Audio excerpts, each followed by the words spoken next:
A Child's History of the World, Chapter 71, A King Who Lost His Head. The next king was King Charles I. He was the son of King James, whom you have just read about, and he was a chip off the old block. Like his father, he believed in the divine right of kings, that he alone had the right to say what should be done or what should not be done, and he treated the English people as King John had, that is, as if they were made simply to serve his pleasure and to do as he said. But this time the people didn't carry him off as they had King John to agree to a paper. They started a fight. The king made ready to fight for what he thought his rights. He got together an army of lords and nobles and those who agreed with him. Those who took his side even dressed differently from those who were against him. They grew their hair in long curls and wore a broad-brimmed hat with a large feather and lace collars and cuffs of lace, even on their breeches. Breeches are their bottoms, their pants. Parliament also got together an army of the people who wanted their rights. They had their hair cut short and wore a hat with a tall crown and very simple clothes. A country gentleman named Oliver Cromwell trained a regiment of soldiers to be such good fighters that they were called Ironsides.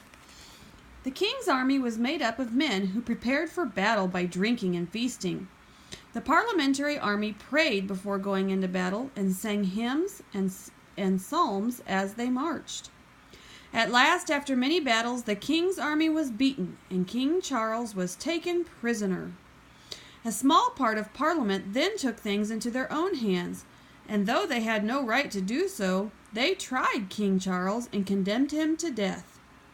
They found him guilty of being a traitor and a murderer and other terrible things. He was taken out in front of his palace in London in the year 1649, and his head was cut off. People now feel that this was a shameful thing for the parliamentary army to do to the king, and even at that time only a part of the English people were in favor of it. He might have been sent away instead of being killed, or he might have had his office or king taken away from him. Oliver Cromwell, the commander of the parliamentary army, then ruled over England for a few years. He was a coarse-looking person with very rough manners, but he was honest and religious, and he ruled England as a stern and strict father might rule his family. He would stand no nonsense. Once, when he was having his picture painted, for there were no photographs then, the artist left out a big wart he had on his face. Cromwell angrily told him, "Paint me as I am, wart and all." And a wart is like a large, kind of like a big mole on your face. Cromwell was really a king, although he called himself a protector. When Cromwell died, his son became ruler after him, just as if he were the son of a king. But the son was unable to fill his father's shoes. He meant well, but he hadn't the brains or the ability that his father had, and so in a few months he resigned. Oliver Cromwell had been so strict that the English people had forgotten about their troubles under the Stuarts. So in 1660, when the English found themselves without a ruler, they invited the son of the monarch they had beheaded, and once more a Stuart became king. This was Charles II.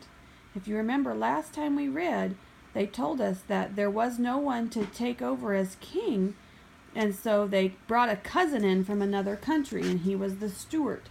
That was King Charles. And apparently he wasn't a very good ruler. No one really liked him, so they cut his head off. So then Oliver Cromwell became the ruler over England, and when he died, his son tried to do it, but he didn't do a very good job. And so he resigned, which means he said, "I'm not going to do this anymore."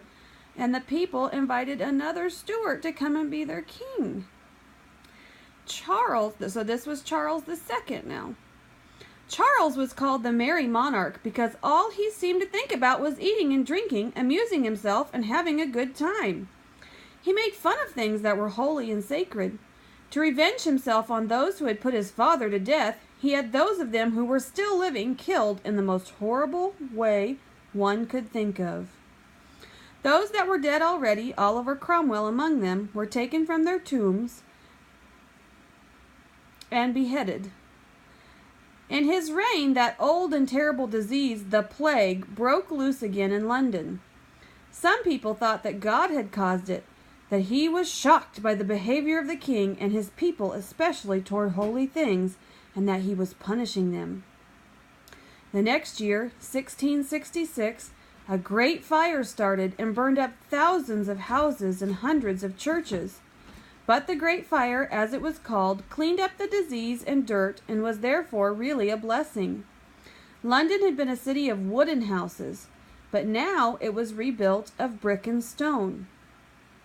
Only one more Stuart ruler shall we learn about, or rather they were actually a pair, William and Mary, because in their reign the fight between the people and the kings was once and for all finally settled.